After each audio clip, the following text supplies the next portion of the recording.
Quality study अकॅडमीच्या YouTube चॅनलवर तुमच्या सर्वांचं स्वागत आहे. आजच्या व्हिडिओमध्ये आपण राज्यसेवा MPSC पूर्वपरीक्षा 2025 राज्यघटना म्हणजे पॉलिटीचे संभाव्य उत्तरे पाहू. याआधी आपण चालू घडामोडीचे पण संभाव्य उत्तर आपल्या चॅनलवर व्हिडिओ अपलोड केलेला आहे, तुम्ही पाहू शकता. चला आता व्हिडिओची आपण सुरुवात करूया. सर्वात आधी पहिला प्रश्न क्रमांक 71 हा संच चे प्रश्न आहेत. तर आता आपण पहिला प्रश्न जो 71 प्रश्न आहे तिथे काय विचारलं आहे, खालीलपैकी योग्य विधाने ओळखा. तर पहिला विधान कोणतं आहे, अविधान. कॅबिनेट मिशन योजनेनुसार नोव्हेंबर 1946 मध्ये संविधान सभा निर्माण करण्यात आली. हा स्टेटमेंट बरोबर आहे.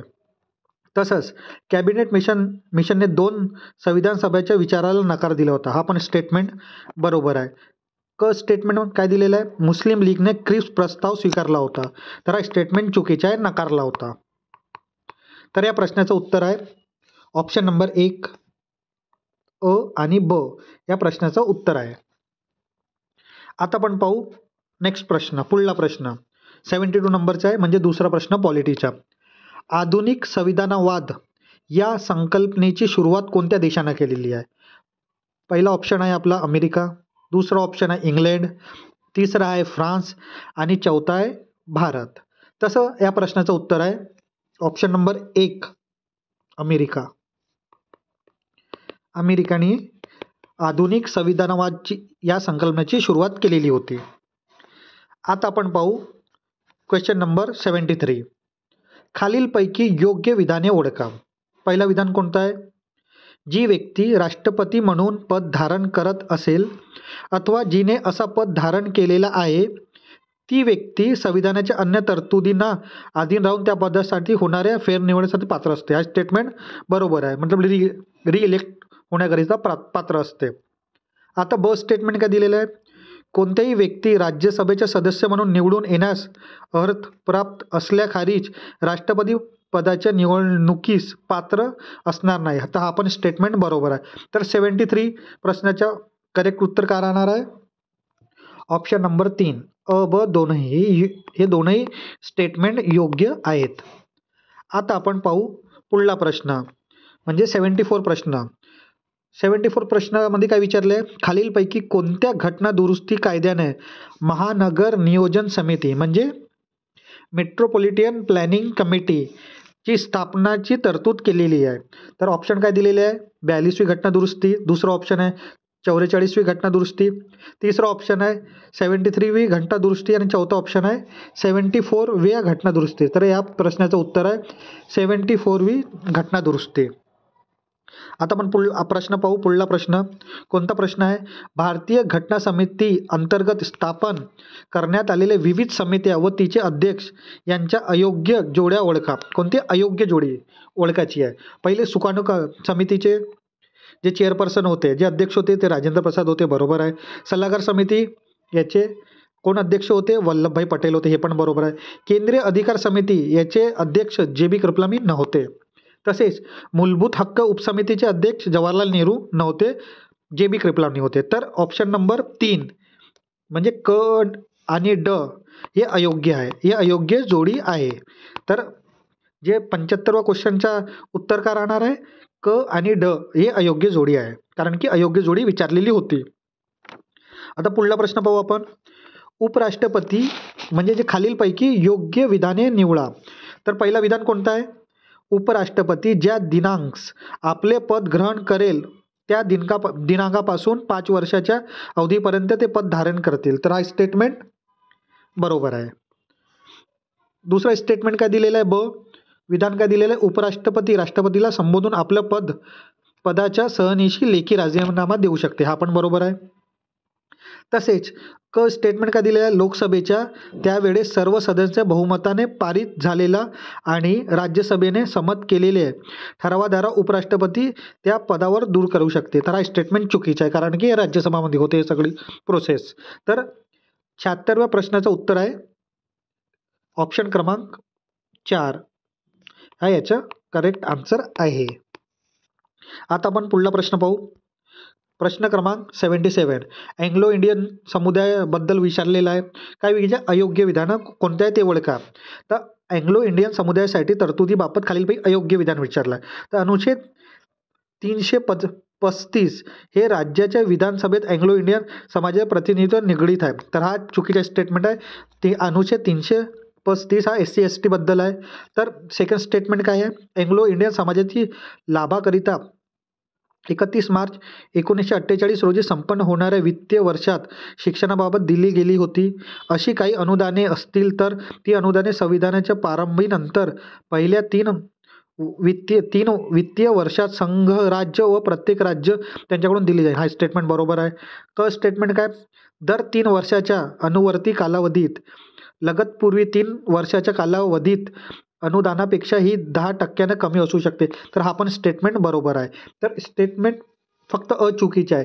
तर जे 77 प्रश्न आहेत अँग्लो इंडियनबद्दल त्याचा करेक्ट आन्सर काय राहणार आहे, ऑप्शन नंबर 1. कारण की जे 335 आहे ते आर्टिकल आहे, म्हणजे जे अनुच्छेद आहे ते ST आणि ST बद्दल आहे. आता आपण पुढला प्रश्न पाहू. पुढला प्रश्न कोणता आहे, खालीलपैकी कोणत्या भारतीय राज्यघटनेच्या भाग 1 आणि 1 भागमधील 1 ते 4 शी संबंधित आहे. म्हणजे जे कलम आहे 1 ते 4 संबंधित कशाची आहे. पहिला आहे विधान संघराज्य व त्यांच्या राज्याशी, ब आहे मूलभूत अधिकाराविषयी, क आहे न्यायविषयी आणि ड आहे कर्तव्याविषयी. तर याचा करेक्ट आन्सर काय राहणार आहे, ऑप्शन नंबर 3 फक्त ए. कशाशी आहे, भाग 1 मध्ये कलम 1 आणि 4 कशाशी संबंधित आहे, संघराज्य व त्यांच्या राज्याशी संबंधित आहे. तर फक्त याचं उत्तर राहणार म्हणजे ऑप्शन नंबर 3 याचा करेक्ट उत्तर राहणार आहे. आता आपण पाहू क्वेश्चन नंबर 79. तर क्वेश्चन नंबर 79 मध्ये काय विचारलं आहे, भारताच्या राज्यघटनेत अनुच्छेद 371 बद्दल विचारलेलं आहे व त्याच्या अनुच्छेद अनुसार विशेष दर्जा नसलेले राज्य मतलब कोणते विशेष दर्जा नसलेले. तर पहिला ऑप्शन काय, नागालँड आणि आसाम याचा आहे 371 मध्ये उल्लेख आहे. त्याच्या अनुच्छेदामध्ये त्यांचा उल्लेख आहे. तसंच मणिपूर आणि सिक्कीम यांचा पण उल्लेख आहे. तसंच मिझोरम आणि नागालँड याचा पण आहे. त्रिपुरा आणि झारखंडचा उल्लेख नाही आहे. तर ज्याचा उल्लेख नाही आहे राज्यात ते विचारले आहेत, तर ऑप्शन नंबर 4 आपला हा करेक्ट उत्तर राहणार आहे. आता आपण पाहू प्रश्न नंबर 80. तर प्रश्न नंबर 80 मध्ये काय विचारलं आहे, स्वातंत्र्यानंतर पहिली लोक अदालत कॅम्प 1982 साली कोणत्या राज्यात भरवण्यात आली आहे. तर ऑप्शन दिलेला आहे आपला. पहिला ऑप्शन आहे महाराष्ट्र, सेकंड ऑप्शन आहे गुजरात, तिसरा ऑप्शन आहे आंध्र प्रदेश आणि चौथा ऑप्शन आहे पंजाब. तर या प्रश्नाचं उत्तर राहणार आहे ऑप्शन नंबर 2 गुजरात. गुजरातमध्ये लोक अदालत कॅम्प 1982 साली भरवण्यात आलेली होती. आता क्वेश्चन नंबर आपण 81 पाहू. 81 मध्ये काय दिलेलं आहे, पिता सभैया सीतारामय्या हे खालीलपैकी कोणत्या समितीचे अध्यक्ष होते हे विचारलेलं आहे. तर पहिली समिती आहे सभागृह समिती, याचे अध्यक्ष होते, बरोबर आहे. ब स्टेटमेंट काय दिलं, मुख्य आयुक्तांच्या प्राताबंध बाबत समिती होती, हे पण बरोबर आहे. क आहे नागरिकत्वाबाबत तदर्थ समिती, हा स्टेटमेंट चुकीचा आहे. आणि ड आहे सर्वोच्च न्यायालयाबाबत तदर्थ समितीच्या, तर हा पण चुकीचा आहे. तर या प्रश्नाचं उत्तर काय राहणार आहे, अ आणि ब म्हणजे ऑप्शन नंबर 1 या प्रश्नाचं उत्तर राहणार आहे. आता आपण पुढला प्रश्न पाहू. प्रश्न क्रमांक 82. तर प्रश्न काय विचारला आहे, भारतात national commission for protection of child right NCPCR ची स्थापना कोणत्या वर्षी करण्यात आली आहे. तर या प्रश्नाचं उत्तर आहे ऑप्शन नंबर 2 2005 मध्ये करण्यात आलेली आहे. कशामध्ये, 2005 या वर्षी करण्यात आलेली आहे. आता आपण पुढला प्रश्न पाहू. कोणता प्रश्न आहे आपला, लैंगिक अत्याचारापासून बालकाचं संरक्षण करण्यासाठी भारतात protection of child from sexual offence, त्याला आपण पॉस्को म्हणतो, कायदा कोणत्या वर्षी लागू करण्यात आला. तर 83 नंबरच्या प्रश्नाचं उत्तर आहे ऑप्शन क्रमांक 2 म्हणजे 2012 मध्ये POCSO act enact in India in which year, म्हणजे 2012 मध्ये हा इनॅक्ट करण्यात आलेला आहे. आता आपण पुढला प्रश्न पाहू. प्रश्न क्रमांक 84.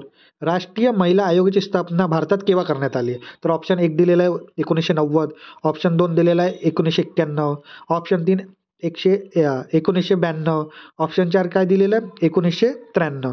तर या प्रश्नाचं उत्तर आहे ऑप्शन क्रमांक 3, 1992 रोजी राष्ट्रीय महिला आयोगाची स्थापना करण्यात आली होती भारतमध्ये. आता आपण आखरी प्रश्न पाहू. आखरी प्रश्न हा लास्ट प्रश्न आहे आपला. तर राष्ट्रीय महिला आयोग झालेला आहे.